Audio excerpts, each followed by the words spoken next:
on va encore attendre 2-3 minutes. Aujourd'hui, on a plus de 30 participants là maintenant qui nous rejoignent, plus de 60.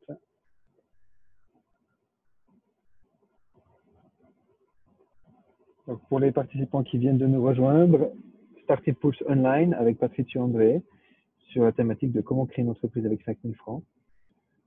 Je vous demanderai de rester désactivé avec votre micro et votre caméra, mais vous pouvez poser des questions par le biais du chat.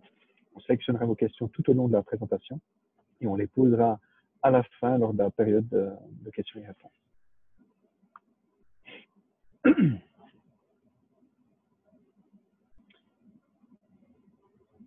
Il y a encore plusieurs dizaines de personnes qui nous rejoignent maintenant.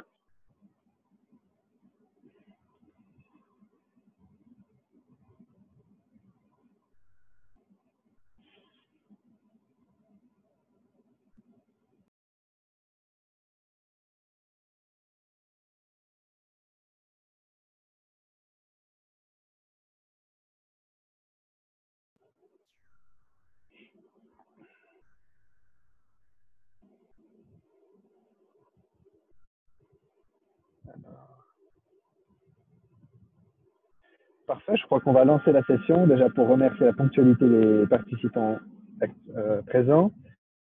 Donc aujourd'hui, c'est un Starting Pulse avec Patricia André, comme je l'ai indiqué.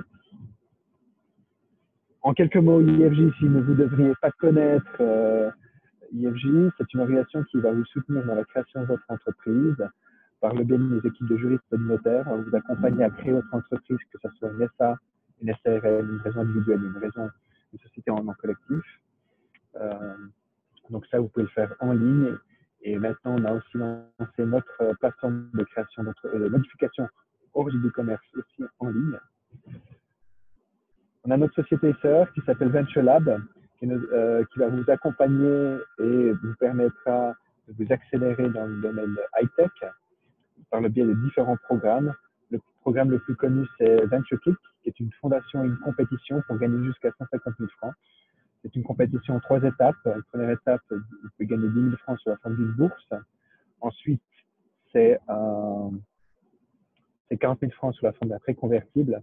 Et finalement, c'est les 100 derniers 1000 francs si vous remportez l'ensemble de la compétition. Ensuite, nous avons été aussi commissionnés par la Confédération pour le projet InnoSuisse, donc qui est le soutien aux entrepreneurs dans 4 domaines notamment, MedTech, Biotech, Advanced Engineering et ICT. Donc, si vous avez un projet dans l'un de ces secteurs-là, je vous encourage vivement à postuler pour pouvoir bénéficier d'une formation sur 5 jours répartis sur 6 semaines, accéder à des coachs professionnels dans ces différentes industries et avoir un réseau d'investisseurs également.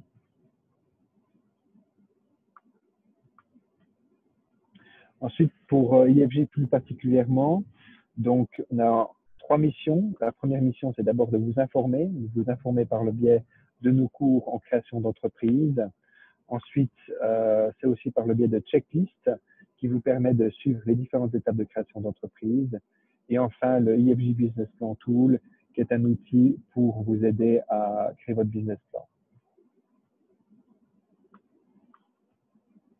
Ensuite, bien sûr, il y a notre plateforme de création d'entreprise en ligne où, donc, comme je l'ai indiqué, grâce à nos partenaires tels que PostFinance et Swisscom, les frais de création qui comprennent les frais juridiques de dossier et de notaire vous seront offerts si vous le faites avec PostFinance et Swisscom, et si vous ne le faites pas, ça sera à 500 francs. Et dès le moment où vous rentrez dans cet écosystème, vous bénéficierez d'environ 5 000 francs de soutien par le biais de différents partenariats, que ce soit avec la Mobilière, Bexio ou nos autres partenaires. Donc, sans plus tarder, je vais passer la parole à Patricio qui va parler de comment créer une entreprise avec 5 000 francs, qui est une thématique importante parce que souvent l'entrepreneur n'a pas beaucoup de liquidités à disposition. Et donc, Patricio vous indiquera ses méthodes et ses techniques pour pouvoir se lancer avec un petit capital. Voilà, je vous remercie et je vous souhaite une excellente conférence. Patricio, je te passe la parole. Oui, bonjour tout le monde. Alors, tout d'abord, je vois que le son n'était pas au top. Est-ce que vous m'entendez bien? Est-ce que vous pouvez tous écrire sur le chat si ça va? Sinon, j'enlève mes AirPods. En même temps, je vais partager ma présentation. Hop. Ouais, c'est top. Ok. Merci Baptiste. Merci. Ouais, super. Ok. Parfait. Alors, c'est parti. Comment créer une entreprise avec 5 000 francs?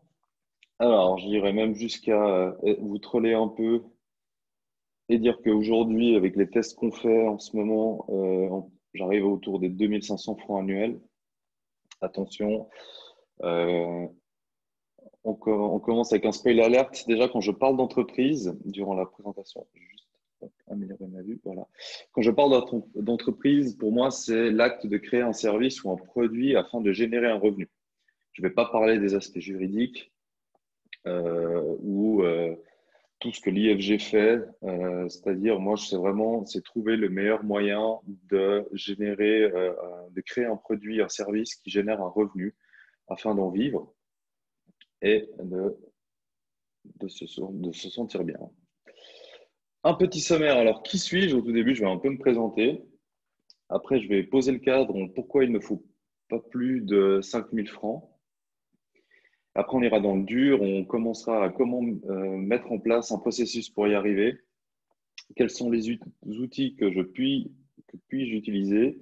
Et à la fin, bien sûr, comme Douglas l'a dit au tout début, il y aura une session questions qui est pour moi, en fait, la session la plus importante. Donc, n'hésitez pas, au fur et à mesure des slides, d'écrire vos questions. Je sais que Julien les reprendra et on les reprendra après l'une après l'autre à la fin parce que c'est vraiment, en fait, ce que je vais vous présenter aujourd'hui, c'est une méthode, c'est un processus, mais concrètement, des fois, c'est très difficile de se projeter sur son propre cas. Donc, n'hésitez pas à mettre tout simplement vos questions ou des envies, des questions plus précises sur comment appliquer le processus et la méthode sur votre cas. Alors, qui suis-je? Tout d'abord, bon, je m'appelle Patricio André, je suis designer de stratégie.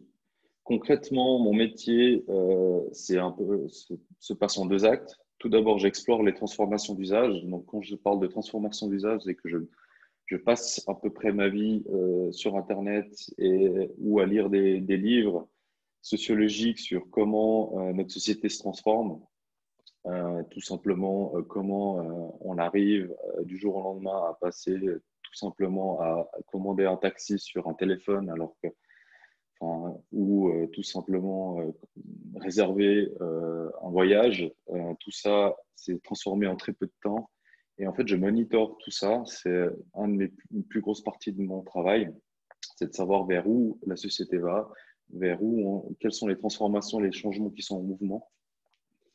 Et dès que j'ai détecté tout ça, en fait, j'implémente des stratégies. Donc, quand je parle de stratégie, c'est plutôt des processus et des outils pour que les entreprises s'adaptent au changement. Donc, j'apporte toutes ces connaissances que je lis au quotidien et j'essaie de les transmettre aux entreprises et d'analyser leur contexte et de les aider surtout à s'adapter parce que s'ils m'appellent, c'est qu'ils font face à un changement qui est extrêmement grave et qu'ils n'ont pas forcément outillé pour pouvoir s'adapter à ces changements. Concrètement, je travaille chez Primitive, chez Real Butler. Donc, c'est deux entreprises de stratégie, une qui est plutôt dédiée aux entreprises, l'autre qui est plutôt dédiée au secteur de l'immobilier. Vous pouvez me suivre aussi, je fais un podcast sur les transformations d'usage qui s'appelle neoparadigme.com et je viens de finir la première saison des soirées into business. Donc, c'est aussi des soirées où on discute en fait des transformations au sein des entreprises dans des secteurs particuliers. Pourquoi il ne faut pas plus de 5 000 francs? Alors, premier constat, aujourd'hui, je l'annonce assez clairement, la réalité n'est plus la même pour tous. En fait, nous vivons tous à des rythmes différents avec des structures professionnelles et sociales spécifiques. Nous avons, même entre personnes, même en Suisse, on compare nos travails, tout simplement nos milieux professionnels. Peut remarquer très vite qu'en fait, on peut, pour certains, travailler dans une start-up en holocratie totale où les papas ont congé pendant 6 semaines dès qu'ils ont leur nouveau-né et ils peuvent être potes avec des banquiers, des amis qui travaillent en banque où ils ont que 2 jours dans un système extrêmement hiérarchique. Donc aujourd'hui, le premier constat que je fais, c'est qu'on ne vit pas tous la même réalité. Donc pourquoi? Parce que déjà, quels sont les éléments déclencheurs? C'est déjà nos modes de communication et de travailler. Il y en a qui sont toujours au téléphone et au fax. Il y en a d'autres qui sont sur des plateformes de communication comme Slack ou qui utilisent même WhatsApp pour travailler. On peut aussi voir que comme autre signal, on peut voir aussi que les gestions de crise sanitaires ou sociales, comme le Covid, les Gilets jaunes, les Black Lives Matter, c'est qu'on voit qu'il y a des mouvements sociaux qui sont extrêmement forts dans certaines régions du monde et pas dans d'autres, que pour la même crise du Covid, suivant où vous ne vivez vraiment pas de la même manière. Et donc, on vit vraiment, si on commence à parler du Covid-19 et qu'on partage même juste comment on a vécu le Covid-19, on peut déjà remarquer très vite que c'est pas le même background, les mêmes retours qu'on a vécu. Et autre chose aussi qui pousse au fait que la réalité n'est pas la même pour tous, c'est les cycles de technologie. Aujourd'hui, avec Internet, je ne vais pas vous la faire en long et en large, mais on arrive à des nouvelles technologies qui sortent à peu près tous les jours, à des nouvelles façons de travailler, à des nouvelles façons de communiquer. Les cycles de technologie sont extrêmement rapides. Typiquement, j'ai 30 ans, je ne comprends rien à TikTok. Snapchat, je ne l'ai complètement pas vu.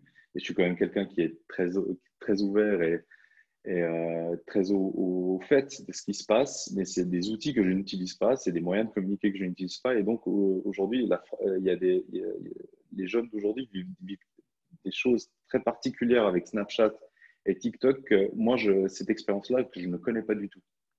Donc, ils sont en train de vivre une réalité, une connexion que je ne connais pas et que je ne peux pas comprendre. Donc. Deuxième constat, c'est la démocratisation de l'éducation via notamment les MOOCs. Là, je vous ai mis un article, enfin un screenshot d'un article où un enfant de 12 ans construit son premier réacteur à fusion nucléaire dans sa salle de jeu. Aujourd'hui, grâce à Internet, donc, et les cycles des technologies, l'éducation c'est extrêmement démocratisé. C'est plus les universités qui ont la panacée du savoir. Grâce à des outils comme Udemy, Coursera, Skillshare, Code Academy, Coup d'État, on peut sans investir 0 franc, juste du temps, on peut s'auto-éduquer et même un enfant de 12 ans peut faire un réacteur nucléaire. Donc, ça contribue aussi à l'augmentation que les gens ne vivent plus les mêmes réalités. Le troisième constat, excusez-moi, c'est que tout est accessible. Quand je dis que tout est accessible, c'est que les distributions de services et de produits sont devenues extrêmement bon marché. Aujourd'hui, si vous voulez, vous faites du tricot et vous faites des chaussettes, vous adorez faire des chaussettes et vous voulez les vendre, vous avez plus besoin de passer par des méthodes de production industrielle. Vous pouvez très vite vous-même de votre propre chef créer un petit site internet, créer une petite plateforme de paiement ou carrément une boutique en ligne et envoyer et tout de suite trouver des clients et distribuer votre produit via la poste. Là, je vous ai mis, à chaque fois, je vous ai mis un peu déjà des outils qui appuient mon fait que, ici, comme Squarespace, Stripe, Eventbrite, Shopify, Mailchimp ou Typeform, c'est plein de petits outils déjà qui vous permettent de distribuer et de communiquer autour de votre service et de votre produit. Donc, les conséquences sont qu'aujourd'hui, le marché est beaucoup plus segmenté que jamais, vu qu'on vit des réalités complètement différentes. La deuxième conséquence, c'est que le savoir n'est plus exclusif. On n'a plus besoin de passer, de payer pour aller dans une université prestigieuse pour apprendre à créer du savoir. Et trois, les infrastructures deviennent une communauté. C'est-à-dire qu'on peut très vite distribuer n'importe quel message ou n'importe quel produit et service grâce à Internet. Donc, si on reporte ça au monde de l'entreprise, hier, l'objectif, c'était de créer une structure importante et stable pour atteindre ses clients. Il fallait, parce que les marchés étaient stables et structurés, et le capital était très important pour créer son savoir, donc son service ou son produit, et construire une infrastructure de distribution dans un marché stable. C'est-à-dire qu'à l'époque, il fallait réunir une quantité astronomique de capital pour créer une usine Ford, pour même être un journal et imprimer son journal et le diffuser, ça demandait beaucoup de capitaux. Aujourd'hui, l'objectif est de créer une structure résiliente, donc agile, pour atteindre et garder ses clients. En fait, c'est plus de distribuer ni de créer son savoir, mais c'est d'atteindre et de garder ses clients. Parce que les marchés sont interconnectés et volatiles, donc ils changent tout le temps. Il faut toujours pouvoir suivre ses clients. Donc le savoir et l'infrastructure sont accessibles à tous et en location. Et donc le capital perd son importance.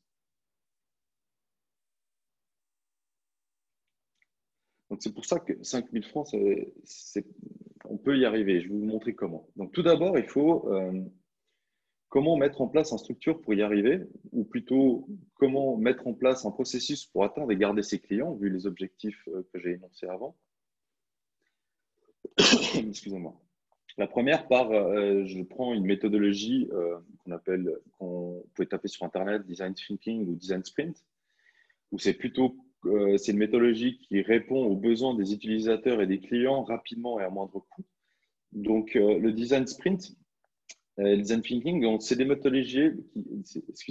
méthodologies qui ont analysé en fait le système de création des designers dans les années 80. Donc ça, c'est pour le Design Thinking, et qui a créé une méthodologie et une façon de voir chaque projet extrêmement cartésienne, afin en fait, de montrer de manière cartésienne la créativité des designers.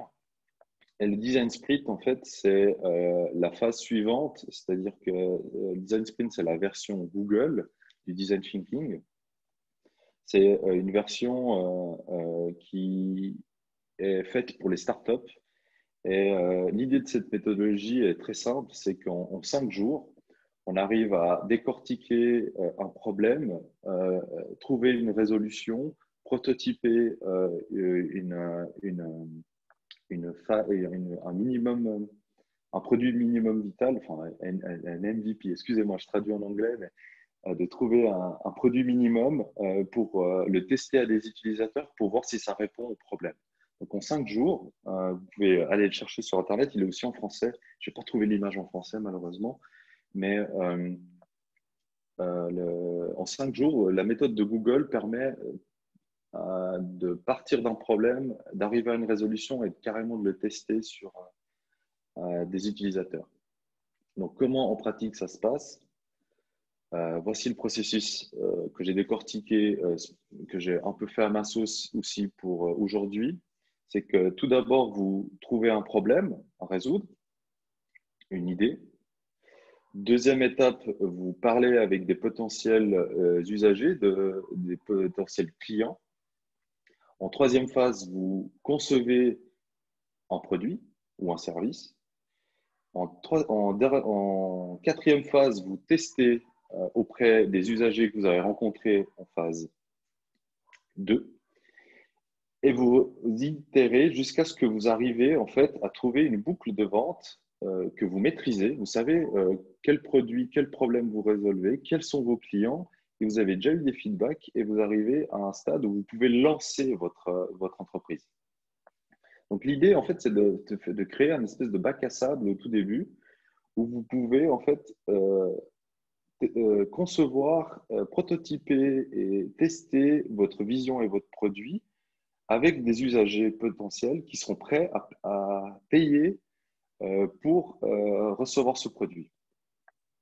Donc, en plus en détail, comment ça se passe. Donc, pour trouver un problème et le résoudre, l'objectif de cette phase, concrètement, c'est de se documenter au maximum autour de votre sujet ou problème, afin de trouver en fait des types de groupes, des types d'usagers, de cibler leurs frustrations et de les localiser en fait. Le gros souci aujourd'hui, vu que les marchés sont volatiles, ce n'est pas juste de discuter, de réfléchir autour d'un problème tout seul, vous, dans votre coin, mais c'est de commencer à vous documenter où est-ce que ce sujet et ce problème est discuté, afin de pouvoir commencer à trouver des gens qui parlent de leur frustration.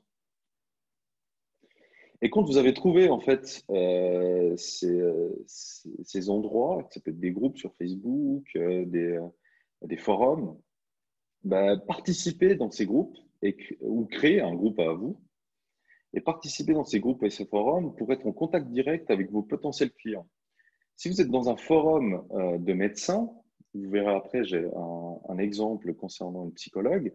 Si vous voulez résoudre un problème pour les médecins, allez voir s'il n'y a pas un forum autour des problématiques de médecins et pour aller comprendre un peu mieux leur vision de la problématique que vous attaquez et essayer tout de suite de rentrer en contact avec eux. L'idée, c'est aussi en rentrant en contact avec eux et d'en discuter, c'est déjà de créer une interaction autour de votre vision et de construire et de tester les bases de votre idée, en fait. Après, on arrive à concevoir le produit et l'améliorer par la suite. Et la seule chose que je dis à chaque fois qu'on commence à créer un service ou un produit, c'est fake it until you make it. C'est-à-dire, faites du faux jusqu'à ce que vous devez vraiment le faire, en fait. Donc, si vous créez un service ou un produit, euh, il faut faire le minimum voilà, j'ai écrit faux, imiter, non, pour initier, excusez-moi, j'ai dyslexique, pour initier une discussion avec les potentiels acheteurs. Vous verrez par la suite, je vous montrerai des exemples. Mais l'idée, c'est si vous, par exemple, vous voulez créer un service destiné à faire du consulting, vous n'êtes pas obligé. Non, du consulting, c'est un peu facile. Je vais plutôt dire, si vous voulez reprenons la personne qui fait du tricot, si par exemple vous voulez vendre vos tricots, vous n'êtes pas obligé de passer 15 ans ou 15 mois à faire un stock immense de tricots et après faire votre page Internet ou aller sur le marché et le vendre à l'unité. Vous pouvez en faire juste une, faire une image sur Instagram et dire le prix que vous le vendez et essayer de trouver preneur. Et si vous trouvez un preneur, commencez à discuter avec lui. Et si le preneur vous en prend 14, bah, dites-lui seulement, bah, écoutez, c'est très bien, vous en voulez 14, vous pouvez payer. Et là, vous allez vous dépêcher, vu que vous avez déjà fait une vente, vous pouvez vous dépêcher de produire les 14. En fait, l'idée, c'est de mettre en place un système où vous vendez votre produit ou votre service avant de le créer, en fait, histoire de voir si déjà la manière dont vous le vendez, vous le présentez, séduit. S'il ne séduit pas, ça ne sert à rien de produire, reprenons l'exemple des chaussettes, si vous n'arrivez pas à vendre une chaussette, ça ne sert à rien d'en produire 14 000 derrière. Ce qu'il faut, c'est mettre en place déjà un argumentaire de vente, une manière de présenter vos produits afin de séduire. Et si vous arrivez à le séduire quelqu'un, à partir de là, vous avez le go pour commencer à produire. Pour pas, en fait, l'idée, c'est d'engager le moins de temps et d'argent possible. Donc, c'est une phase assez importante ici, parce que les deux dernières phases, vous êtes plutôt en phase de recherche d'univers, de votre problème. Vous êtes en train de discuter avec une communauté. Et dès que vous rentrez en interaction et que vous voulez proposer quelque chose à cette communauté, n'hésitez pas à juste proposer votre idée juste sur le papier, et juste pour voir les retours que vous avez déjà face à cette idée. Et à partir de là, en fait, vous rentrez dans une phase qu'on appelle tester et mesurer auprès des clients. C'est que vous montrez votre produit, même s'il est c'est juste un brouillon, Vous récoltez des retours et vous retournez chez vous l'améliorer. L'objectif vraiment est de comprendre, en faisant ça, de comprendre dans quel contexte le potentiel client se projette avec votre proposition. Si vous par exemple, au début, si on continue avec les chaussettes, si au début, vous pensiez que vos chaussettes ne seraient que pour les hommes d'une trentaine d'années qui aiment bien, qui ont des goûts de chaussettes, qui adorent les chaussettes rouges, et au fur et à mesure que vous allez tester votre idée, au début, vous prenez juste une chaussette et vous allez le voir, et vous allez voir plusieurs personnes qui est le groupe de trentenaires, d'hommes de 30 ans qui travaillent en banque. Peut-être que vous croyez que c'est eux qui peuvent acheter ça parce que votre chaussette, elle coûte cher à produire. Peut-être que vous allez avoir des retours qui vont dire non, mais moi, il est hors de question que j'achète ce type de chaussettes. Ça, c'est le premier. Le second que vous essayez de vendre, il va me dire ouais, ça m'intéresse, mais pas au boulot, donc je ne vais jamais vraiment l'utiliser, je pourrais m'en acheter qu'une paire. Ok, vous avez déjà une nouvelle information. Vous allez chez montrer ça à une troisième personne et vous rentrez. Et peut-être que cette troisième personne va vous indiquer ouais, en fait, non, ça ne m'intéresse pas. Et vous continuez ainsi de suite jusqu'à ce que peut-être, en fait, il y a un moment, il y a la première personne qui vous a dit aussi non, vous dise ouais, tu sais, en fait, il y a ma copine qui aimerait bien aussi des chaussettes. Et là, vous découvrez qu'il y a peut-être un autre groupe qui pourrait être intéressé par votre produit alors que vous étiez extrêmement centralisé sur les trentenaires en banque. Donc, le test et le mesurage de vos idées, de votre produit est extrêmement important pour tester la sensibilité du marché à l'instant T. Et si vous passez trop de temps à concevoir votre produit et que vous n'allez pas tester ne serait-ce que l'idée, vous allez arriver à un stade où vous allez dépenser tellement de temps, tellement d'énergie et voire de l'argent à concevoir une plateforme, un service. Et quand vous allez arriver sur le marché, en fait, votre idée, comme vous n'avez jamais été en communication avec des clients, vous allez vous retrouver face à un marché qui n'est pas du tout d'accord ou pas prêt à acheter votre service. C'est là où il faut comprendre, en fait, dans ce processus et tout ce que je vous ai dit, la seule chose que vous devez retenir, en fait, c'est ces phases de test et de boucle. D'ailleurs, vous voyez, en fait, c'est les flèches les plus importantes. C'est les flèches les plus importantes pour atteindre une boucle de vente maîtrisée. Ce n'est pas de passer trop de temps sur chaque étape, loin de là, c'est de les faire le maximum de fois possible pour arriver à un stade où, en fait, vous connaissez très bien la problématique, vous connaissez très bien les frustrations qu'elle génère auprès d'un groupe cible. Ce groupe cible, vous savez où il est localisé, vous avez déjà testé le début de votre idée, ils sont prêts à acheter, ils sont même limite. Vous arrivez à créer de l'impatience face à votre produit et à partir de là, vous êtes complètement en maîtrise de l'écosystème que vous êtes en train de mettre en place et vous pouvez commencer à investir de l'argent dans votre produit. Donc, quel outil puis-je utiliser? Pour chaque étape, je vous ai fait une petite liste et je vais un peu vous raconter tout d'abord deux concepts. Aujourd'hui, il faut comprendre deux concepts quand on parle d'outils. Tout d'abord, il y a toute la vague des no-code tools. Qu'est-ce que c'est? C'est qu'en fait, aujourd'hui, on n'a plus besoin d'être un développeur, d'être un ingénieur, doctorant, d'avoir fait des 15 000 masters ou être un entrepreneur de renom pour se lancer. Il y a des outils à disposition qui ne demandent aucune compétence particulière, si ce n'est que de l'envie et du temps. Je vous conseille d'aller tout d'abord, vous pouvez taper sur Internet No Code Tools.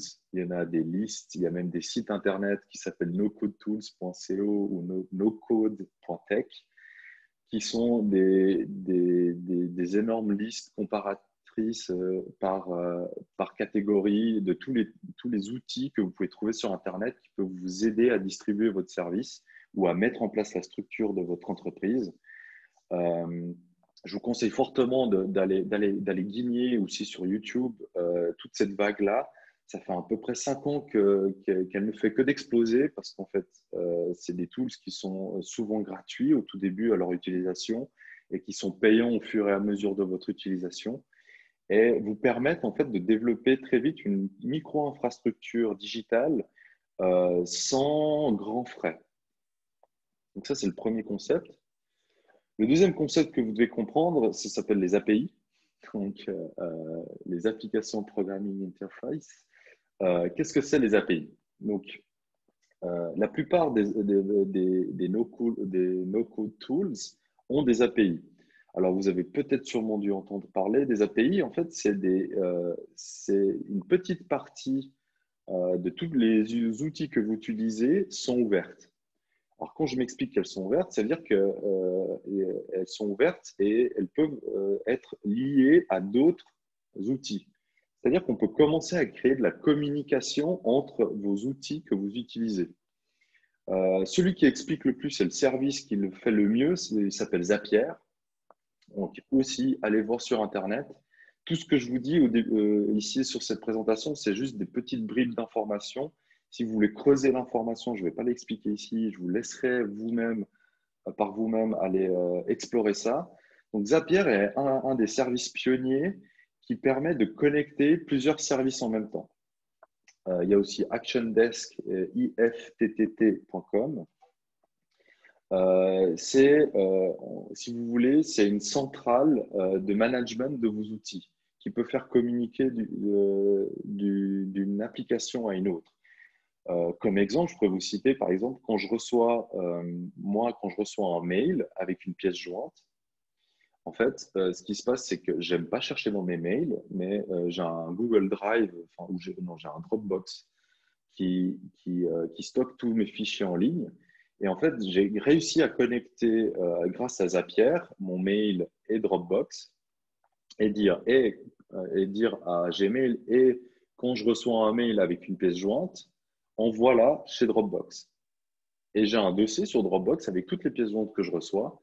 Et j'ai plus besoin, quand je cherche une pièce jointe et que je cherche un document que je suis sûr qu'il m'a été envoyé, je vais directement sur ma Dropbox qui est liée à mon ordinateur et j'ai plus besoin de faire des recherches interminables sur mon mail. Je peux aussi organiser sur mon site internet, j'ai une page de formulaire et cette page de formulaire, elle m'envoie un mail, mais en fait, ça ne m'arrange pas trop. Donc, grâce à Zapier, j'ai réussi à faire en sorte que quand mon formulaire sur ma page Internet, enfin mon formulaire sur mon site Internet est rempli, qu'il ne m'envoie pas de mail, mais qu'il soit directement connecté à une tâche sur mon calendrier pour dire, hey, tu sais, il y a quelqu'un qui a rentré ses coordonnées sur ton formulaire, sur ton site Internet. Voici ses coordonnées, appelle-le à telle heure. Et en fait, j'ai automatisé le fait que quand les gens me contactent sur un formulaire de contact sur mes sites Internet, ça va directement se mettre à une heure précise toutes les semaines. C'est toutes les semaines où je fais toute cette tâche-là. Et quand je vais sur mon calendrier, j'ai tout de suite l'heure prévue à quel moment je dois reprendre contact avec cette personne et ses coordonnées. Et je peux tout de suite ouvrir un mail et commencer à discuter, à lui répondre.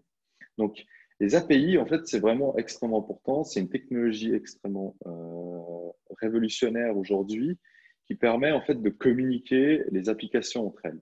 Et Zapier est un des pionniers. Franchement, je vous conseille, si vous commencez à utiliser des outils sur Internet, à voir si vous ne pouvez pas connecter l'un dans l'autre. Il fait des suggestions assez intéressantes. Il a un catalogue interminable là-dessus, sur les multiples façons de le faire. Je vous conseille, ouais, je peux que vous conseiller d'aller voir comment ça marche. Donc, reprenons. Trouver quand vous cherchez un problème à résoudre. Donc, les outils, là, c'est un peu simple. Enfin, c'est un peu simple. Je n'ose pas dire simple, mais en tout cas, je vous conseille d'aller sur Facebook, Instagram, de voir s'il n'y a pas des groupes. Vous prenez le nom de votre problème, votre sujet, et vous essayez de trouver. Si vous voulez vendre tricot, allez voir les stars du tricot. Reprenons toujours ce truc, cet exemple. Vous pouvez aller voir sur Reddit. Donc Reddit, pour ceux qui ne connaissent pas, c'est le forum des trolls. qui a la particularité, c'est plutôt une génération des millennials qui est dessus. C'est un forum avec plein de sujets. Et c'est un des plus gros forums au monde, d'actualité aussi. Tout type de sujets, ils sont dessus. Ce qui est, malheureusement, c'est plutôt en anglais. Ce qui est génial là-dessus, c'est que les trolls ont la particularité d'être très virulents et d'exposer très vite leurs sentiments. Donc, c'est une mine d'infos. Si vous trouvez votre sujet sur Reddit, c'est une mine d'infos pour vous, pour décortiquer le problème, comprendre les frustrations, savoir qu'est-ce que ça dégage, qu'est-ce que la problématique peut dégager. Il y a la même chose aussi sur les groupes Facebook, qui va plutôt, si vous pensez que votre service est plutôt pour les 35 et plus, c'est plutôt mieux d'aller sur Facebook pour aller voir s'il n'y a pas des groupes sur les sujets. Il y a Instagram et puis YouTube aussi. Ça peut être une très bonne façon de glaner le sujet. Il y a sûrement un influenceur qui parle de leur frustration. Si vous êtes dans le domaine de la restauration ou du tourisme, c'est assez agréable de trouver. Les YouTubeurs sont assez friands de cette thématique-là et adorent exposer en fait tout ce qu'ils ont vécu. Donc pour vous, c'est des mines d'informations assez importantes. Excusez-moi. Et donc, il ne faut pas oublier aussi votre journal local.ch. Enfin, je vous laisse mettre votre journal si vous habitez en Suisse ou si vous habitez autre part. Allez voir, il y a souvent des forums, notamment sous le 24 heures et autres, et vous prenez les articles autour de votre sujet que vous voulez investiguer et allez voir le sujet, allez voir ce que disent les commentaires. Ça peut être extrêmement riche en informations. Les outils pour parler et discuter, là, je vais plutôt vous dire, bah, vous pouvez vous inscrire dans les sites d'avant. Là, je vous ai mis des outils pour créer votre propre communauté. Des fois, vous ne trouvez peut-être pas précisément ce que vous cherchez et il vous faut essayer de trouver le sujet. Donc, vous pouvez toujours aller sur Facebook, Reddit et créer là-dessus votre propre communauté et communiquer là-dessus. C'est très simple. Là, je vous ai mis des outils un peu plus performants. Je vous laisse aller voir. Il y a Tribe qui est un site où en très peu de clics, on peut créer un forum. Il y a aussi GetReview qui c'est un outil qui permet à la fois de créer, c'est comme sous forme de newsletter, mais comme si c'était un journal, où vous pouvez récupérer toutes les anciennes, vous pouvez publier à chaque fois des nouvelles éditions et elles s'entassent. Et si vous voulez communiquer autour de votre vision sur un marché, sur un problème, c'est assez intéressant. Et aussi, vous pouvez récolter, grâce à GetReview, des inscrits. Ces inscrits-là, vous pouvez communiquer avec. Enfin, voilà, c'est assez intéressant. Pour tout ce qui est concevoir et améliorer un produit, donc au tout début, je vais plutôt mettre des outils pour exposer vos produits, vos services. Donc, il y a Squarespace qui est un créateur de site. Il y a Wix aussi qui fait pas mal de pubs en ce moment. Shopify qui est plutôt aussi très bon pour tout ce qui est le e-commerce. Il y a Launch Acco qui est assez bien pour créer des landing pages et des logos. Donc, des landing pages comparé à un site internet, c'est juste un site, c'est juste une page où on arrive et concrètement, une landing page a pour but de récolter de l'adhésion. Donc, à la fin, il y a toujours un bouton pour appuyer pour dire soit inscris-toi, soit dis-moi que tu vas acheter. Et aussi Get Response. Et d'un côté plus créatif, si vous voulez créer des visuels, parce que Launch Acco, c'est cool pour les logos, mais Canva est extrêmement bon pour créer des visuels. Sinon, toujours aller sur Google, taper votre ressource que vous recherchez. Et puis, moi, j'adore mettre Free Tools. Je tombe toujours sur des choses assez intéressantes. Pour tout ce qui est test et mesuré, il y a les outils comme Snowvio qui permet de récolter des adresses Internet à partir d'une recherche, par exemple sur LinkedIn ou sur Google. Il y a Lemlist qui permet d'envoyer massivement des mails, qui est assez intéressant, qui a une communauté qui bouge beaucoup. Typeform, c'est tout ce qui est pour récolter des données, faire des questionnaires. Reddit, toujours, vous pouvez aller tester votre idée sur Reddit. Ça peut être très virulent, mais extrêmement salvateur. Facebook, Instagram, LinkedIn aussi. Dès que vous voulez tester et mesurer, Reddit, Facebook, Instagram, c'est très bien, mais c'est très difficile à mesurer. Tandis qu'avec si vous commencez à créer des questionnaires avec Typeform, vous pouvez plus des, récolter des données beaucoup plus précises en fonction des questions que vous posez. Alors, j'ai quelques exemples. Alors, tout d'abord, la fameuse psychologue qui s'appelle juliapichard.ch. Alors, elle est psychologue, mais elle est spécialiste en aide d'urgence. Donc, sa spécialité, c'est d'aider les victimes d'événements éprouvants, d'événements critiques. C'est-à-dire que ce n'est pas une psychologue qui va faire un suivi sur le long terme, c'est plutôt vous vivez quelque chose de critique, un événement qui peut être traumatisant, et elle vous fait en 3-4 séances, elle vous débriefe. Et elle vous laisse lancer. Le problème, c'était elle avait tout un problème de reconnaissance du marché et aussi de différenciation.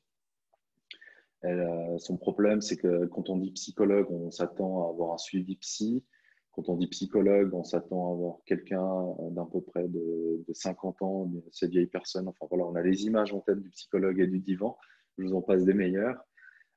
Julia à la trentaine d'années, donc elle devait trouver un moyen de communiquer son service et de savoir si elle pouvait se lancer en autonomie.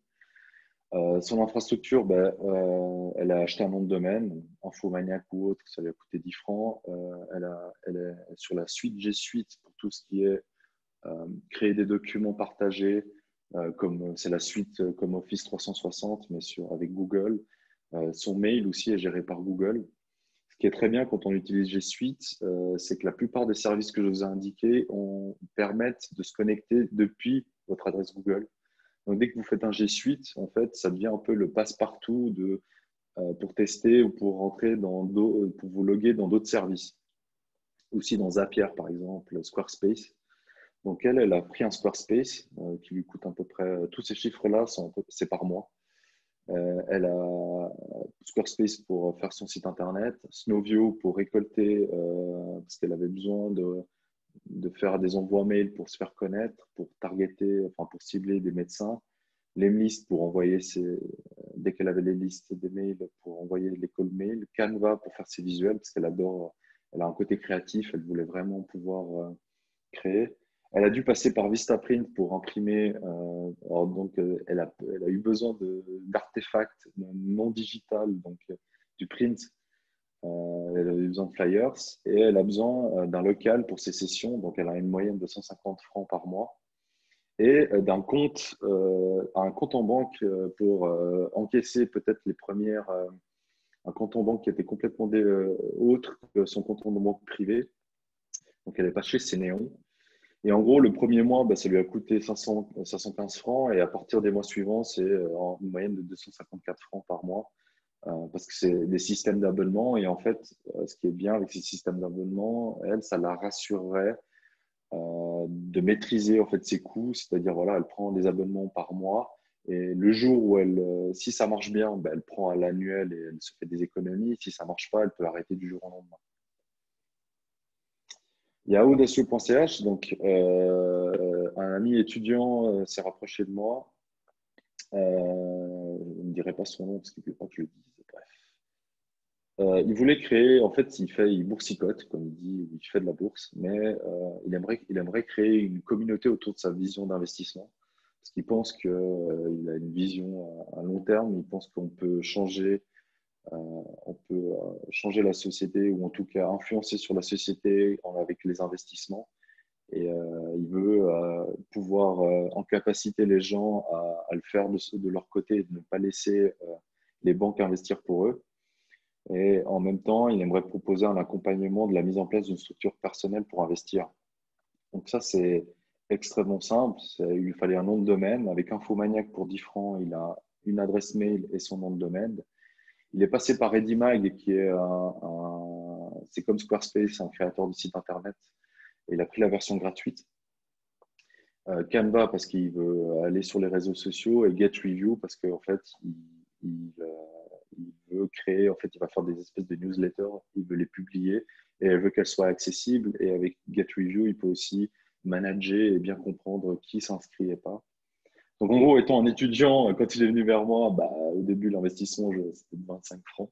Et aujourd'hui, c'est GetReview qui lui coûte 5 francs par mois. Donc, en attendant de voir si ça prend et s'il arrive à en vivre. Il y a Mister13, donc le @Mister13, vous pouvez aller voir sur Instagram. C'est quelqu'un qui bosse sur les chantiers, mais il a une passion, c'est la photo des drones. Et lui, ce qu'il veut, c'est en fait vivre de sa passion. Donc d'un côté, il veut vendre des photos de drones, et de deux, il veut proposer ses services de photographie en drone. Pour lui, c'était un peu plus conséquent parce qu'il y avait le matériel, mais sinon, c'est à peu près la même chose que les autres. À noter que lui, il est à l'aise avec la publicité ciblée, c'est-à-dire comme tout passe par Instagram pour l'instant, il a besoin d'augmenter ses followers chaque jour. Et donc, il a décidé d'investir 70 francs par mois. Donc, entre Squarespace et ses publicités par mois, lui, il a à peu près 100 francs d'investissement par mois pour son infrastructure et au tout début, son matériel. Là, je l'ai mis, sachant que c'est aussi du matériel à la base pour le plaisir, mais je l'ai quand même mis dans la calculation pour dire que voilà, il a dû investir lui par contre 2500 francs. Donc, pour résumer, conseil numéro un, c'est que le plus important, c'est de créer une relation avec vos clients et ça ne coûte pas cher, ça coûte plus du temps. Deuxième conseil, c'est qu'il faut se lancer vite et peaufiner grâce au retour. Ne passez pas trop de temps. Je sais qu'en Suisse, on a une culture de faire du parfait, que ça c'est notre éducation scolaire où si on fait faux, ça va pas, on a des mauvaises notes, donc il faut toujours faire juste, il faut parler juste. Enfin, voilà, donc il faut casser ce rythme-là. Et le troisième conseil, c'est commencer à investir dès investissez, c'est extrêmement faux ce que je viens d'écrire, mais bref, investissez dès que vous maîtrisez une boucle de vente, donc dès que vous avez commencé à vendre et que vous voyez qu'il y a un attrait pour votre vision et pour votre produit ou votre service, c'est à partir de là que vous pouvez dire, OK, bon, maintenant, je peux commencer à mettre de l'argent dedans et à essayer d'augmenter mes revenus. Conclusion, c'est de mettre en place une relation avec les clients, un écosystème autour d'eux. C'est que mettre en place une relation avec les clients coûte beaucoup plus de temps que d'argent. Voilà. Donc, pour certains, alors il se peut que si vous avez de l'argent, si vous avez des capitaux et puis que vous faites confiance à des gens, de mettre en place l'écosystème de relation avec vos clients, vous pouvez le faire, mais je conseille toujours fortement de vraiment faites-vous les premières ventes, allez au contact les premières fois avec vos clients, essayez de comprendre où est-ce que votre produit se situe afin de commencer à déléguer. En fait, il faut toujours que vous maîtrisiez la chose. Faites votre premier site internet avant d'acheter quelqu'un qui fait votre site internet. Faites votre premier logo tout seul comme ça, vous savez aussi combien ça coûte en temps et en énergie et vous pouvez maîtriser toute la chaîne de production. Qu'est-ce que j'ai? Ah oui, encore des ressources. J'ai 2 livres. Pour quelqu'un de très digital, j'aime bien vous faire lire. Donc, premier, c'est Start with Why de Simon Sinek. C'est le livre pour mieux se connaître et connaître aussi le service, pourquoi on fait son service, pourquoi on veut se lancer. C'est un très bon révélateur. Vous pouvez le trouver assez facilement sur YouTube en audio, au cas où. Et la même chose pour Nudge, de Cass Sunstein et de Richard Thaler, qui va vous aider à mieux comprendre les mécanismes d'incitation et les normes sociales. En fait. Il faut savoir que quand on vend ou quand on propose un service, on va contre des normes sociales ou on va avec des normes sociales et puis que vous voulez inciter des choses, inciter à utiliser votre produit et ce livre est une perle et je crois qu'il est aussi en français. Je suis quasi sûr qu'il est en français. Les deux sont en français et vous aussi les trouver assez facilement. Ils ont fait un peu le buzz dans tout ce qui était dans le monde de l'entrepreneuriat. Donc, Pardon, allez-y. Sans autre. Est-ce que j'ai autre chose? On passe aux questions. Voilà. Donc, je vous remercie d'avoir pris le temps d'être là aujourd'hui. Je sais que je ne suis pas allé assez en détail dans l'utilisation des outils. L'idée, c'était plutôt de vous rendre attentif au fait que ces outils sont juste là pour vous. Que vous avez des outils qui ne coûtent pas cher, vous avez des ressources infinies sur Internet qui peuvent vous aider à créer votre entreprise. La seule chose que je peux, pour terminer, c'est vraiment passez pas trop de temps ni sur votre produit, ni chez vous, dans votre côté. Allez au contact le plus rapidement possible. Allez tester votre idée, votre vision avant quoi que ce soit. Voilà. Julien, tu peux revenir. Est-ce que tu dois prendre la… Ouais, merci beaucoup, Patricio. J'espère qu'on m'entend bien. Je sais pas. Oui, la présentation, je vais la donner.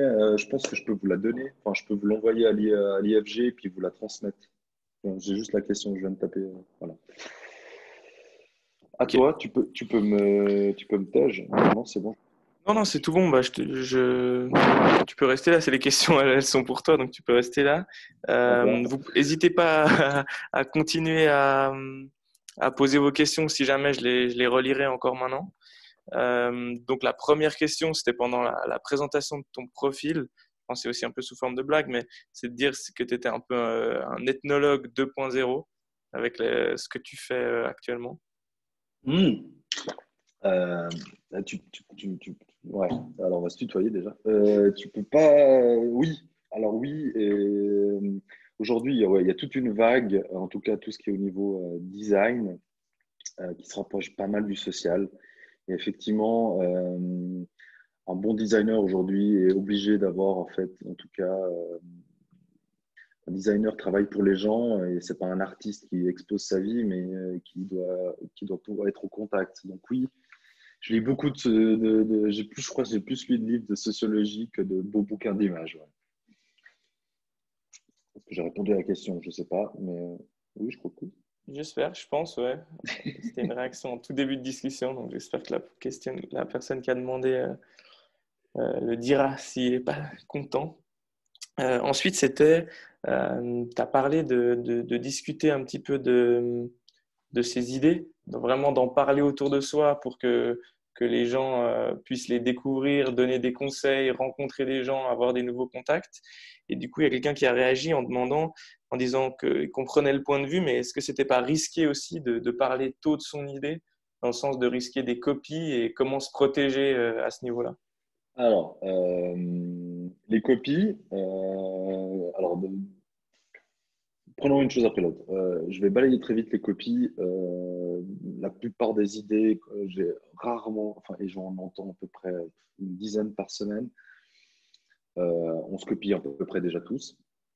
Ça ne sert à rien. C'est très bien d'en parler parce que tout simplement, ça va aider à créer en fait la particularité du service. Je dis n'importe quoi. J'ai un exemple comme ça qui vient en tête, c'est Uber. Uber est partout dans le monde, on est d'accord. En France, à Paris notamment, ils ont Hitch, qui est un Uber, mais spécifiquement dédié plutôt aux adolescents et aux jeunes adultes, et ils peuvent payer par cash. Donc, tu vois, l'idée, c'est Uber. Mais il y a une spécificité, une particularité qui fait qu'ils peuvent tenir la route et vendre.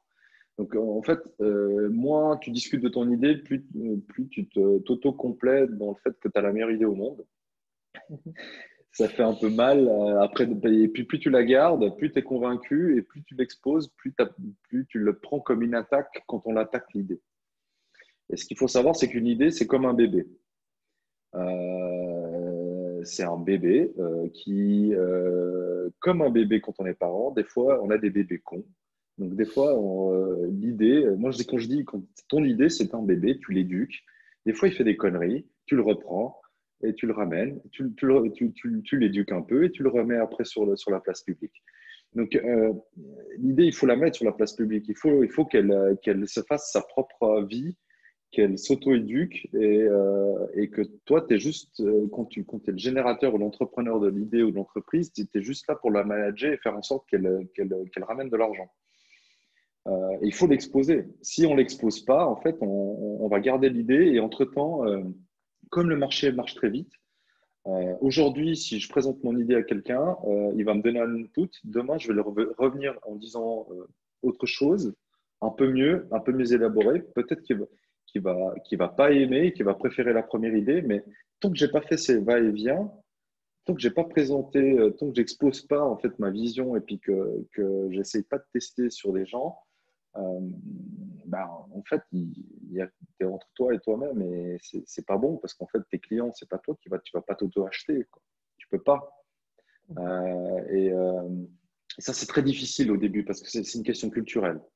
Je dis ça parce que quand on va, par exemple, en Angleterre, ils ont toute une culture autour du storytelling, du show and tell.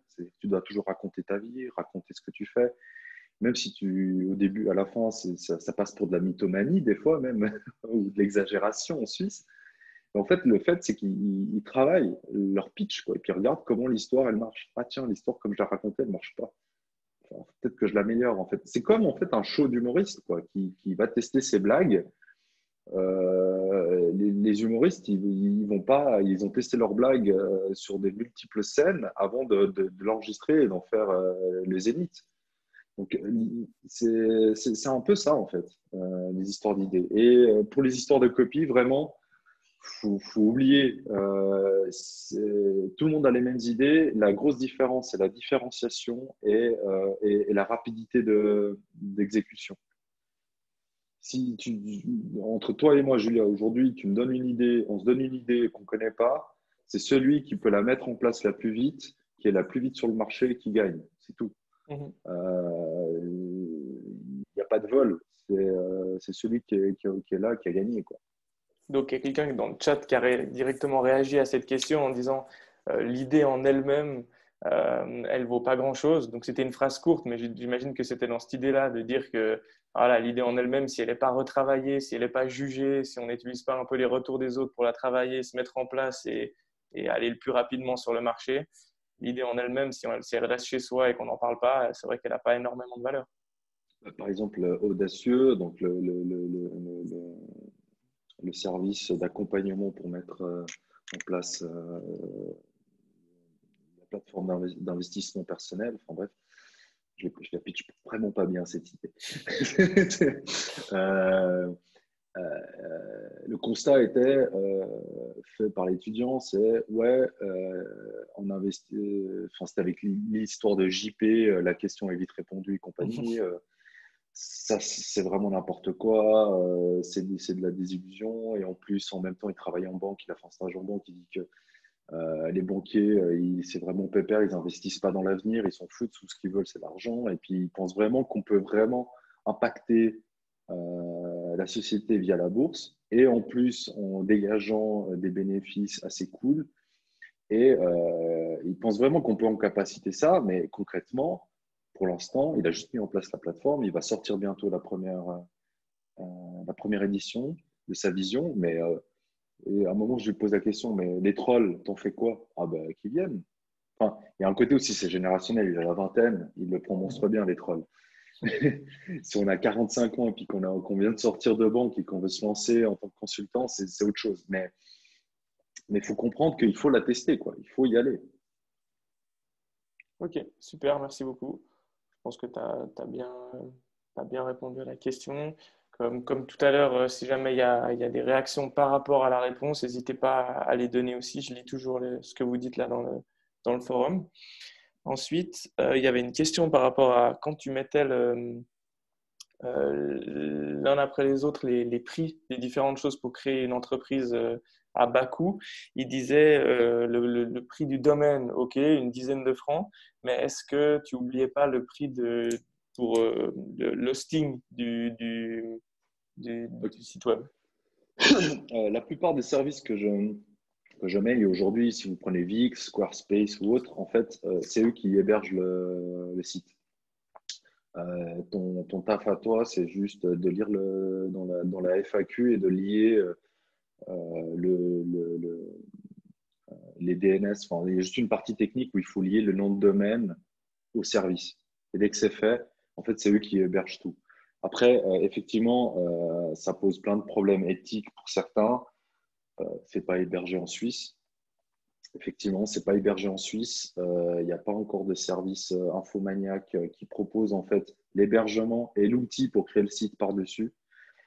C'est pour ça qu'en fait, moi, je mets jamais l'hébergement. C'est-à-dire que j'utilise plus j'arrête d'utiliser tout ce qui nécessite du code. En fait, pour la simple et bonne raison, déjà par souci de rapidité, de 1.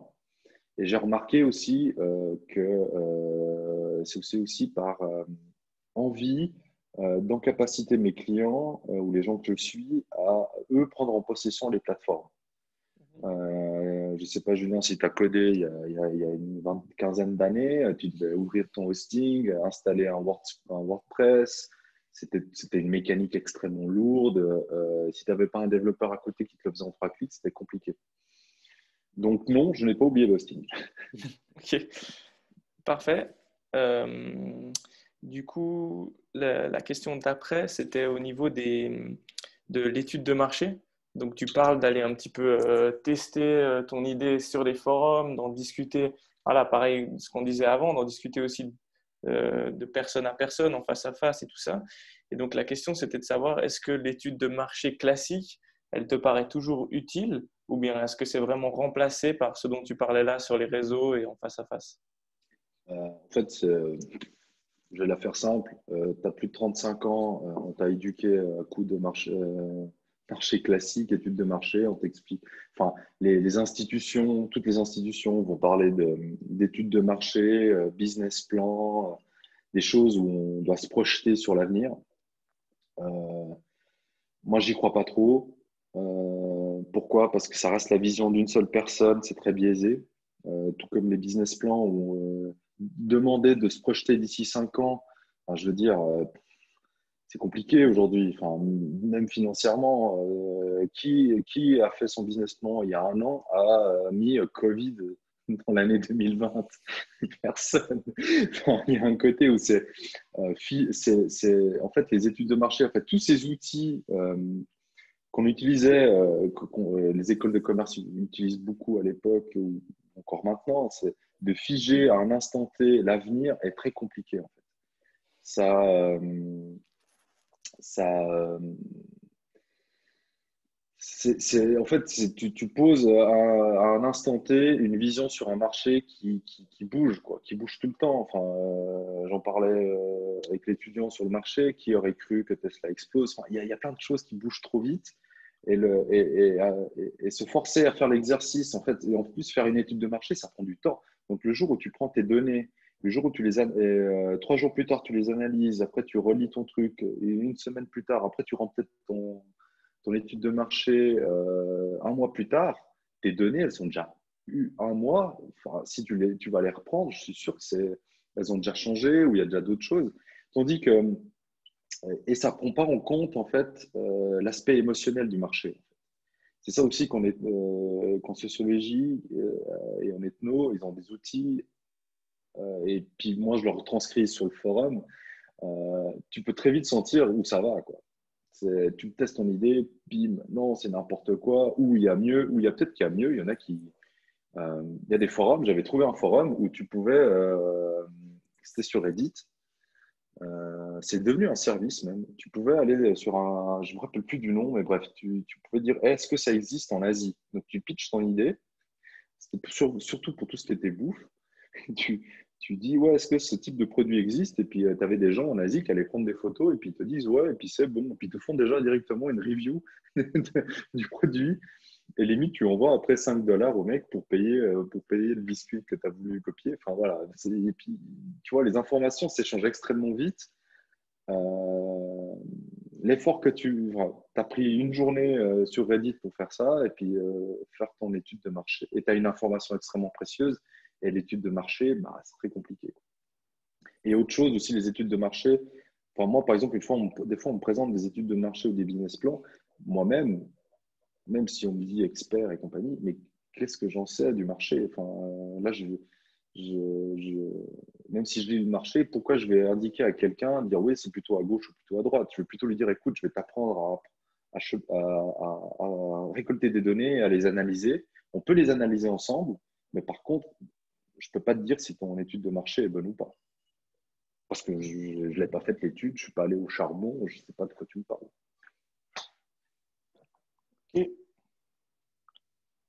parfait, merci beaucoup.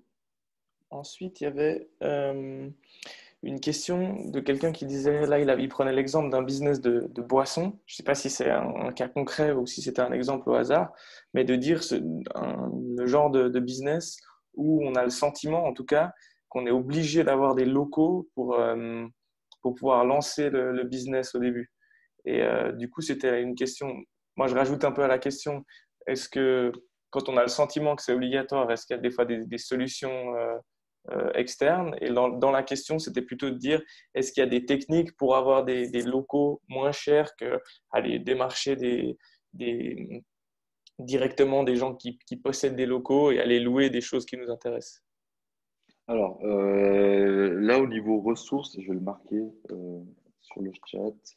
Il y a une communauté qui s'appelle Hackfood. Je ne sais pas si je l'ai écrit juste ou pas. C'est une communauté extrêmement active autour de tout ce qui est bouffe. Donc, déjà, fonce là-bas. De deux, t'as pas besoin de locaux, t'as pas besoin de en fait, t'as juste, si tu veux produire la boisson, moi j'ai rencontré il n'y a pas plus tard qu'au début de l'année un producteur de gin lausannois qui s'appelle Geneviève. Eux, je sais que c'est des chimistes, enfin, des étudiants en chimie qui ont voulu stripper et faire un gin. Je sais qu'eux, ils faisaient la cuisine à la maison et puis après, ils avaient trouvé un producteur. Ils donnaient la recette à un producteur et ils le donnaient. Mais avant ça, eux, ils avaient vite fait leur gin à eux. Ils l'avaient testé. Ils l'avaient vendu à 2-3 bars durant les soirées. Et ils avaient réussi à maîtriser très vite leur boucle enfin, il y avait pas mal de bars qui étaient en demande. Et c'est là qu'ils sont partis en production. Ils ont demandé de l'argent pour investir là-dedans. Donc, quand je pense à boisson, je pense plutôt à ça. Donc, il n'y a pas besoin d'un endroit spécifique pour vendre enfin, tu n'as pas besoin de louer, tu n'as pas besoin notamment d'avoir des outils de production. Je pense que tu peux trouver des gens qui ont des façons de produire qui ont les outils pour produire de la boisson. Et il faut juste les contacter. Et je pense que suivant comment, je sais que le secteur, genre par exemple viticole, n'est pas au top. Je suis sûr qu'ils seraient très contents de, d'occuper leurs locaux ou ils ont des moyens de production. Donc peut-être que la boisson qu'on parle aujourd'hui a des connexions avec le vin. Moi, j'en sais rien, mais il y a moyen en fait de trouver des acteurs locaux ou qui ont des outils à disposition que tu as besoin et tu peux les louer. Tu peux essayer de prendre contact avec eux, de pitcher ton idée. Peut-être qu'ils peuvent même rentrer dans l'aventure, suivant comment. Enfin, il y a En fait, il y a cette idée, c'est j'ai une boisson, j'ai une idée de boisson. Je, je, je me projette sur la question, mais j'ai une idée de boisson. Ok, je sais, j'en ai fait un peu chez moi, donc je sais comment la cuisiner. J'ai peut-être la recette, mais je ne sais pas comment la produire et tout. Il faut juste trouver des gens qui ont déjà produit et puis aller leur demander s'ils ont déjà produit, comment ça se passe. Aller rencontrer des gens qui ont produit des boissons et qui sont devenus des industries. Je pense notamment à Renan, à la nébuleuse pour la bière. Je veux dire, l'autre jour, je suis passé devant, je veux dire, c'est énorme. Et au début, c'est des potes qui embrassaient la bière dans leur cave. Donc, il y a un moment, il faut aussi aller rencontrer des gens qui ont aussi fait, qui ont passé déjà des étapes et qui sont une mine d'informations intéressantes. C'est dès que vous voyez quelque chose qui peut s'approcher un peu de votre produit dans la manière de production, dans la manière de communiquer et autres, n'hésitez pas à aller toquer à la porte.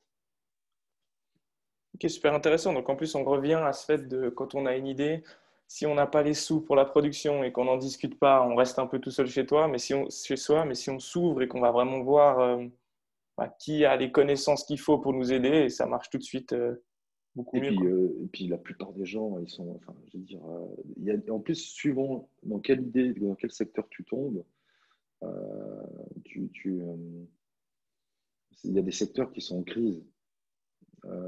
Donc, le vin, moi je pense que par exemple, ça c'est une projection qu'on fait au bureau, mais on pense que les locaux commerciaux ils vont se vider parce qu'il va y avoir quelques faillites après le Covid. Donc, en gros, il y aura des locaux qui seront disponibles. Donc, après, si tu as besoin d'un local pour tester pendant tu veux faire un shop éphémère, tu vas vers la régie, tu dis, écoute, ton prix, il est peut-être trop cher. Moi, je t'occupe ton espace à tant de prix. Tu peux commencer à négocier euh, parce qu'il y a un espace qui est libre, puis tu proposes, et puis tu dis, voilà, moi, je veux faire juste un shop pendant un week-end. Est-ce que c'est faisable ou dans quelles conditions? Enfin, voilà. Mhm. Il y a des... On peut vraiment aller loin, loin dans l'idée, quoi. Alors, je vais continuer dans l'ordre, même si on a qui arrive un peu. Donc, avant, tu as parlé du fait d'aller vite sur le marché pour tester son idée. Mhm. Euh, Il y a la question là, je pense que ça a tilté dans la tête de pas mal de monde de se dire si on ne travaille pas autant le produit que ce qu'on préparait, comme tu as dit, c'est pas mal dans la tête au niveau culturel chez les Suisses, c'est d'avoir peur de se dire est-ce qu'on va pas décevoir des clients, se faire tout de suite une mauvaise réputation sur le marché si on a un produit qui fonctionne pas correctement?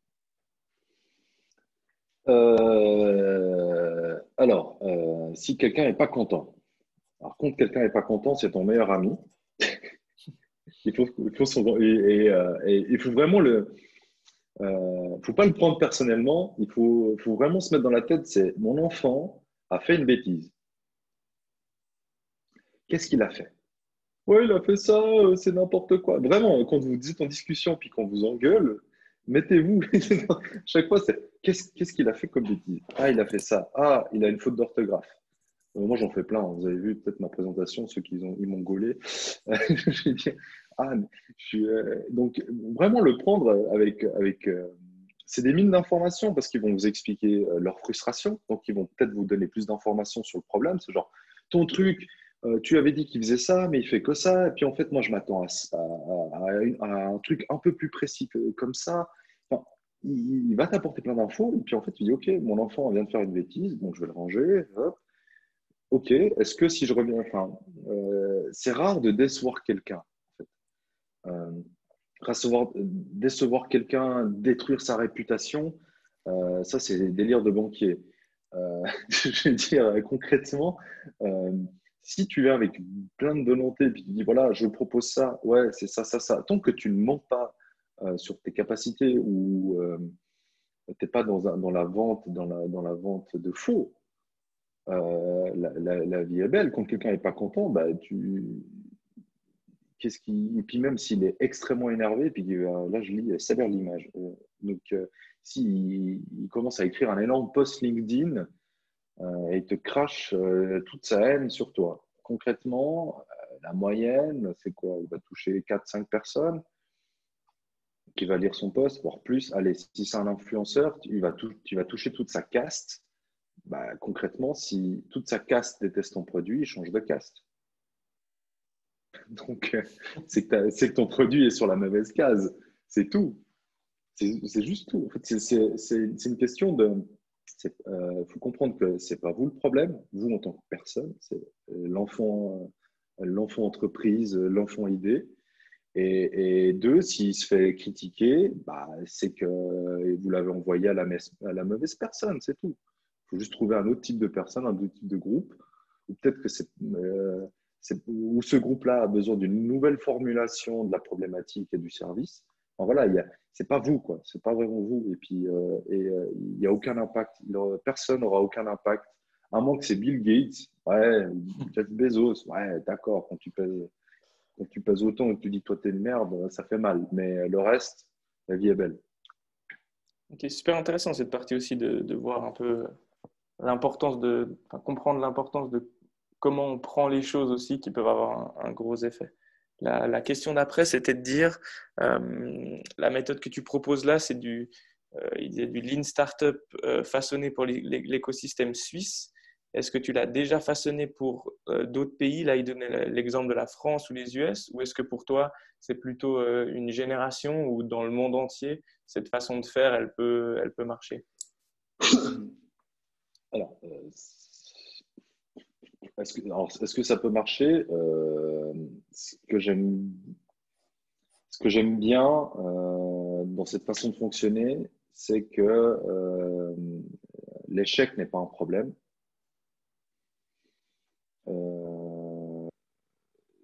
J'ai pas compris l'idée autour de la Suisse et des pays. Je viens de dire, attends, tu proposes aussi du Lean Startup facilité pour l'écosystème suisse. Alors, il n'est pas façonné pour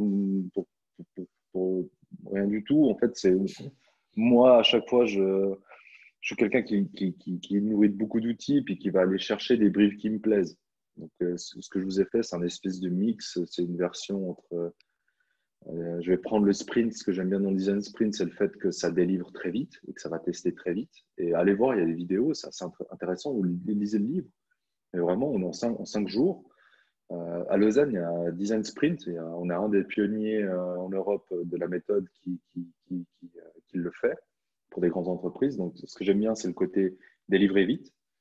Ce que j'aime bien dans le design thinking, c'est le côté empathique. C'est vraiment développer la communication et créer des relations avec ses usagers. En fait, c'est des manières où, si je devais comparer, c'est un état d'esprit en fait d'entreprendre sans pas comme à la papa ou à l'institutionnel où tu dois cocher toutes tes cases. On nous nourrit beaucoup dès qu'on parle d'entreprise ou qu'on veut ouvrir son entreprise. En fait, on arrive tout de suite avec des gens qui vont nous dire ouais, il faut que tu aies inscrit au registre du commerce, il faut que tu aies des APG, il faut toute l'administration qui te tombe dessus. Et en fait, tu passes plus ton temps à créer la structure juridique de ton entreprise qu'à vraiment travailler pour ton idée. Et c'est ça que des fois je déplore quand j'ai des gens qui pitchent ou qui essaient de m'exposer leurs idées, c'est que on tombe très vite dans alors ma banque m'a demandé un business plan, il me faut une étude de marché, il me faut ci, il me faut ça, et puis en fait tu construis plein d'outils, d'artefacts pour juste créer l'entreprise, en fait, le bébé, alors que le bébé il n'a pas encore vécu, en fait. C'est comme si avant de naître, tu l'as déjà mis toutes ses règles, la manière dont il doit fonctionner, la manière dont il doit se produire et compagnie, puis tu le laisses pas vivre. Et puis ce que j'aime bien avec la méthodologie importée plutôt des États-Unis avec le Lean, le Scrum, il y a une tonne de méthodologies, j'en ai des livres entiers. C'est qu'il y a vraiment ce côté, l'erreur c'est pas un problème, il faut juste changer de direction et la rapidité d'exécution et contact avec l'humain, quoi. Il y a de plus en plus de gens qui partent, je crois. Merci. Ouais, on va prendre deux dernières questions qui, je pense, sont un peu plus courtes, puis je vais répondre à une question, essayer de répondre à une question par rapport à IFJ. Donc, la première, c'était de demander un peu comment faire pour ne pas se disperser quand on a une idée. Ah, c'est assez... moi, j'étais un pro là-dessus. Je suis un peu trop focus maintenant. euh, il y a une fois, je me suis dit, tous les jours, je dois contacter ou toucher, enfin, délivrer. Enfin, comment mettre ça? Tous les jours, j'essayais de contacter une personne et d'essayer de vendre mon idée. Enfin, pour le coup, primitive, c'était ça. C'était tous les jours, j'appelais, j'essayais. Pour moi, l'idée, c'était que j'aide les entreprises face au changement. Et tous les jours, j'essayais de contacter un patron sur LinkedIn ou autre. Et j'essayais vraiment de pitcher mon idée et de la faire de plus en plus courte. Donc, tous les jours, j'essayais de délivrer quelque chose pour l'entreprise. Et à chaque fois, en fait, et l'idée que j'avais en tête le matin, c'est OK, qu'est-ce que je peux faire aujourd'hui qui pourrait potentiellement ramener de l'argent demain? Et à partir de là, ça enlève pas mal de choses. Qu'est-ce que je peux faire? Si demain, mon entreprise, enfin, si demain, ouais, vraiment, qu'est-ce que je dois faire aujourd'hui? Qu'est-ce que je peux faire aujourd'hui quelle action je peux faire aujourd'hui pour que demain, on m'appelle et puis on achète mon produit. Donc, je dis n'importe quoi. On prend l'histoire des boissons. OK, je fais un photomontage. Aujourd'hui, je fais un photomontage. J'ai pas de site internet, j'ai pas de structure, mais j'ai un compte Google ou j'ai un truc Instagram. Je vais sur Canva, je fais un photomontage avec une boisson, et je mets genre une grosse phrase du genre cette boisson donne des ailes. Je la mets sur Instagram et je regarde et je dis et je pose la question est-ce que vous achetez? Pour ceux qui me connaissent, je trouve qu'il y a des amis là-dedans. Par exemple, moi, des fois, j'ai des idées, je les WhatsApp. Je fais, ouais, j'ai envie de créer un truc, une communauté autour de ça, ça, ça. Est-ce que tu achètes si je te donne ça? Puis là, j'ai des feedbacks. Alors, les amis, il faut faire attention. Je vais faire vite un petit aparté, c'est extrêmement important. Les amis, la famille, c'est pas bon de commencer par eux au niveau demander des idées. Parce que soit ils sont hyper protecteurs, soit ils vont, quoi que vous fassiez, c'est génial. C'est génial, mon fils continue. Ah non, mais mon fils, tu vas faire comment? L'argent, patati, patata. Tu veux pas faire des études ou tu n'as pas un master en patati. Enfin voilà. Donc, quand vous pitchez vos idées, vous pouvez le pitcher comme ça en soirée, mais essayez de trouver des gens que vous ne connaissez pas vraiment ou qui ont très peu d'attache avec vous. Donc, s'ils vous disent que c'est de la merde, enfin, qu'ils se sentent libres de dire que c'est de la merde. Ok, super. On va en faire une toute dernière assez rapidement. Je pense qu'elle va être répondue assez vite parce que tu en as parlé pendant la présentation. C'était de dire les 5000 francs du nom de cette présentation. Est-ce que c'était un exemple au hasard pour un peu attirer l'œil dans la présentation ou c'est un vrai chiffre approximatif que tu as pu calculer dans des projets dernièrement? Alors, de un, c'est un vrai truc de putaclic, comme on dit. J'aime bien ça. Et de deux, effectivement, il y a des études, c'est une étude européenne et c'est 5000 euros. Ok. C'est européen. Et moi, dans les infrastructures bon, d'habitude, je bosse dans des grosses boîtes. Euh, on passe directement au premium, hein, des outils. Mais pour avoir aidé, investi moi-même, créé accompagné des créations d'entreprises, on arrivait même à moins de 5000 francs. C'est pour ça que, en tout cas, quand je dis 5000 francs, c'est-à-dire que c'est la limite aussi intellectuelle que je donnais aux gens qui lançaient leur boîte et leurs idées. C'est de voilà, le jour où tu as claqué, vraiment, fais une feuille Excel ou note-toi quelque part tous les frais que tu engendres. Si tu as atteint 5000 francs et que tu n'as toujours pas vendu, c'est soit que tu n'es pas assez motivé, enfin, c'est pas pour toi, soit tout simplement le marché n'est peut-être pas prêt, enfin voilà, tu n'as pas trouvé le bon alignement de planète pour pouvoir y arriver. Donc, c'est pas à toi de le faire, c'est quelqu'un d'autre enfin voilà, c'est dommage, mais parce que on se retrouve vite à dire ouais, plus qu'un, ouais, j'investis encore ça, ce sera bon, j'investis encore ça, c'est encore bon, ou au contraire, j'ai mis de côté 35 000 francs, j'en ai claqué 20 000 pour ouvrir une SARL, il me reste plus que 15 000 francs, et puis j'arrête le boulot, et j'ai que 15 000 francs pour vivre, et puis ça va être compliqué, quoi. Ok, super, merci. Du coup, je vais juste clôturer avec une question qu'il y avait par rapport à IFJ, où les gens demandaient, Douglas a parlé au début d'une aide de 5000 francs pour les startups. Donc, effectivement, il y a des partenaires chez IFJ qui sont Bexio, La Mobilière, PostFinance et Swisscom. Et si les gens qui travaillent avec IFJ travaillent avec ces partenaires derrière, il peut y avoir des aides financières jusqu'à 5000 francs. Et en plus, vu que 5000 francs, c'est ce qu'il faut pour créer une entreprise, c'est pas mal. Du coup, j'ai mis déjà dans la discussion et je vais remettre un lien pour donner des feedbacks.